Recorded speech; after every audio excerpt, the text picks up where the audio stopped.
I am Dr. Abhijit Kulkarni. I am consultant brain and spine surgeon at Apollo Hospitals, Navi Mumbai. Today, I am here to talk to you about the management of head injuries.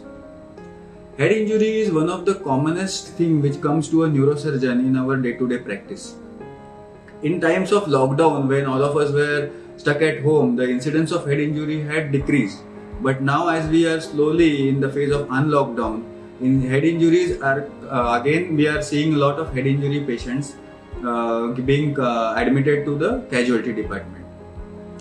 So head injuries, as you can think of, can occur due to various reasons. The most common being road traffic accidents, collision between a bike and a four-wheeler or between two four-wheelers or speeding of bikes. But the other causes of head injuries could be assault over the head or fall from heights, etc.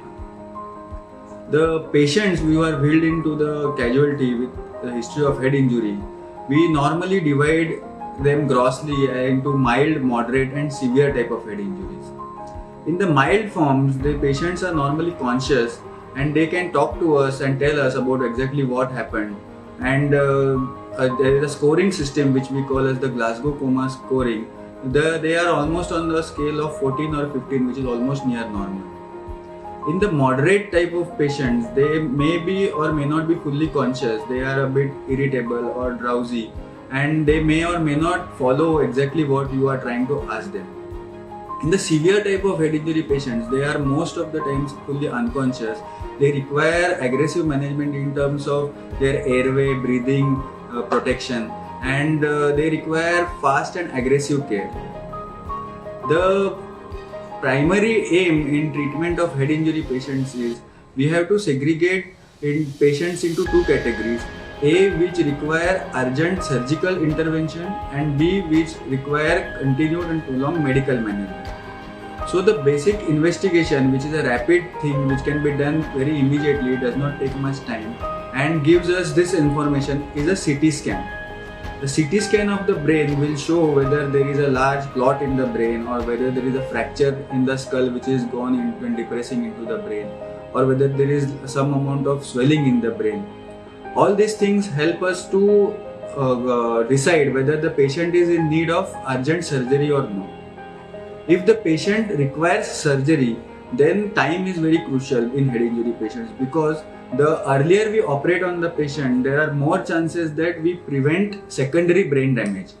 Secondary brain damage is the damage which is an ongoing damage which occurs after the accident, and because of increase in the pressure in the brain or increase in the blood clots in the brain is continued to be damaged. So this secondary brain damage we stop by surgery. The primary brain damage which has occurred at the time of accident is not reversible with surgery. That takes time, the brain heals itself, and that we have to give time to the brain to heal and continue the supportive care at that time. So mostly in cases of severe brain injury or moderate injuries where the CT scan is showing some amount of surgical intervention is required, we go in for a surgery at the earliest. In the other group of patients who require medical management is continued in the ICU, and we start with medications in order to avoid seizures in such patients, in order to decrease the swelling in the brain, and in order to prevent infections, and to protect the airway and all. So all these medications and medical management is continued for patients who do not require surgical management on the CT scan. Now the commonest type of surgeries which are required in the cases of head injuries are: one, to remove large clots in the brain, which can be either extradural or subdural.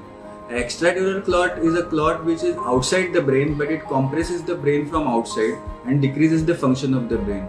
So in such patients, if we remove the clot, the recovery is excellent because internal brain damage is very minimal. In cases of subdural, the clot is inside the coverings of the brain and it compresses the brain. So when we have to remove it to reduce the pressure over the brain. But in such cases, there are high chances that there is associated brain injury also in cases of subdural. So it is not just only removing of the clot, we have to continue with management for the brain injury also. The other type of commonest operations which are done in head injury patients is depressed skull fracture. It is a fracture which there is a fracture in the skull and it is depressed and it is penetrating the brain parenchyma.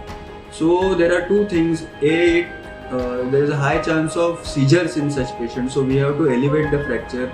And secondly, because the dura mater, which is the covering of the brain, is ruptured because of the fracture, there are chances of outside infection going inside the brain and causing what is known as meningitis or brain infection. So, because to avoid both these cases, we need to operate on these patients, elevate the fracture, we repair the covering of the brain so that the chances of infection and seizures are avoided in these patients. In some head injury patients, there is lot of severe brain swelling in the one side of the brain which compresses on the other brain and decreases its function also. In such patients, what we do is known as a decompressive craniectomy. In this, what we do is remove a part of large flap of the skull so as to reduce the pressure in the brain. Once the pressure in the brain is reduced, at least the part of the brain which is not damaged with the injury, it recovers slowly. So these are the multiple operations which we do in cases of head injuries. But after the surgery also, it has to be remembered that aggressive ICU care, good ICU care, medical management has to be continued in these patients for better outcome.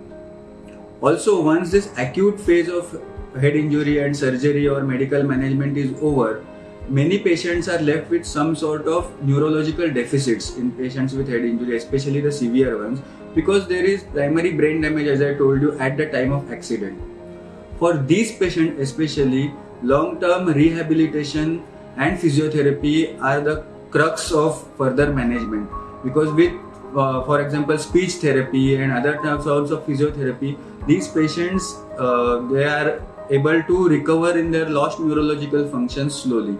So even after this acute phase is over, rehabilitation and physiotherapy forms a very backbone of the recovery of such patients which are left with neurological deficits after head injuries.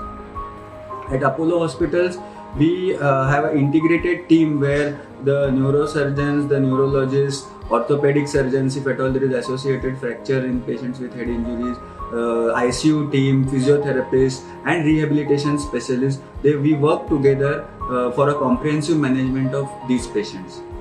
Thank you.